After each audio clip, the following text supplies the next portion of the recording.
Kiladon kumbada kispa teli ki kam bathali bom pathung da katanat boarding ka sarkar jila bad balapen sa teng kumbasaw ni sansnem kata kum ka kam assistant executive engineer bad ki assistant engineer ka balapen long ya ka Federation of Khasi Jaintia and Garo People FKJGP ban let kindu yaw menteri katai katanat MEECL U80 mondal Hadin baladep kendu ha ka khat khandai terik ulber hajar arpsan u presiden katai kaseng uba dundi khongsen ha bakren syakilat pathai kubor ulayathu ba ka jingsa khongreng klem thung da katanat MEECL ya kisamla ki badai hok panyo ya kitai ki kam ka ba utai menteri ula aidaw hakmat ka FKJGP ba katanat boarding MEECL kam don pisa panthep kam ya kisamla ha kitai ki kam balan uba dundi ulayathu ru ba kumba long menta kiladon kumbashi spa arp santali kikam kibasa khongreng bompat syamla thung da katanat MEECL bat kaseng kaladawa badai banthung nokloi ya kite kikam balaj sya kisamla khamtam menta kibabun kisamla kidon hapadeng takerdu kam kerdu jam ka bakrau ka jingwan hidu ni yo power minister kadi halor ki sanction post moh ka ba kani department kadan kata habari kalian kini post assistant engineer but assistant engineer kidon masih sepak aku di sanction post te nangta bat kini post GE kidon sepak aku tali de benta kini ki sanction post la long vacant almost kemba 1000 katong ke information mengiyo mengi te ngewan kedu yu ban pang insai babali ka slam ban fill up kini post kini vacant post mo ya kapa kila nomor bakat kung dibetek begini sanction post kepada vacant menta kalau mostly 33% kedai nanti promotion iyo ni nanti beri ulang trade pokok MCL but the rest itu apa yang cut advertise ban filling post tegma ngitip hi benda nak pun hajar not ki kada sama ke sini kita la pendat ya kan jupuli kum ke diploma engineering ya BE engineering te daraka dan ke Islam nak kan MCL ban filling post ban recruiting post kalau kadi duduk bakra di sama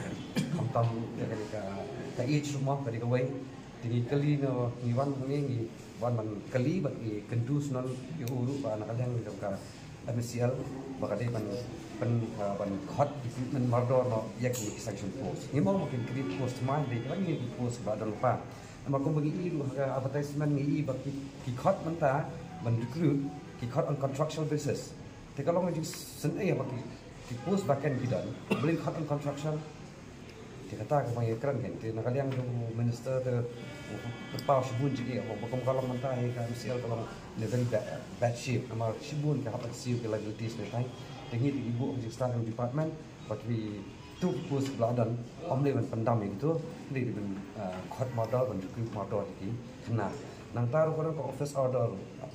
jauh arja apulan ban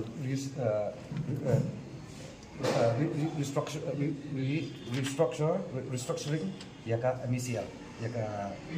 berkam di computer engineer ini kita itu kan ini ada bentar tolong remain vacant ni begini ngai kan baru tenaga yang juga untuk orang sa hot meeting bagi officer ka MECL bagi penting sosial tu ban lek kam no ya ini sanction post pendak begini jadi masih sih kita nak yang kasih ini hai sarkar ni bau minister ba nasim sting ini kam di ban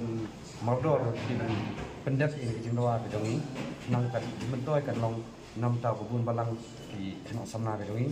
bat ka sarkar kalau cuma himdan sudah lebih dari ban ya banyak syahmat ya ke bang session ini teksin jam kinsim bat information ke ba ini nak yang kasih ni yo ba omdei ta MCL tu ndei dan security department kung PHE kung PUD kung water resource ibun di sanction post dari hadu banta on filling di kini rumi nak up anjo kita ka dikenal sedang ba nilak ban address lang yang issue for maka MCL is in a very bad shape long ba mati kula kabun ke julut banyak ke jingyo dia kata ta ka syong hajing start dengan ban dari bro kata karon kan MCL rimba ki employees ki jongki labeling marba ka department ng minister usutu ba bakadon kata pressure huge pressure of less of manpower kumbalang mata marba mata ni kira extend ki jaka nong kontong betul ai like ki nong sosnong ni kumbalang mata kalau kidon less manpower de ita hi ni sibuk ak justa dong ka sarkar belum pakai Kata kemudian kalau suka komplek kampung ka Indonesia sama ba ada tiduran kita pinjam ke itu. Tak, dia tak tahu oma melakukan pendap ini nama beliau dia nak bisa. Dia mentah pak hari wakam kanya makru lah hot on construction business pak. Ban solve a problem ke jangki dia lah hot on construction. Tapi kalau kau pergi bos kau sendiri ni, mau kerja siur kau berit, bat kau mau secure future jangki. Mentah sebut kelapoi tak ada pergi kuliah at the age of 26. Can take contractual 6-7 years. Each of the sai bekinyo permanent kinyo shoot malah lapse. Thì kita kalau sarkar kalau lingba kini ban contractual ru kadi kawai kai ka ba isne ide kalau wi jadi kun samla ka jumi.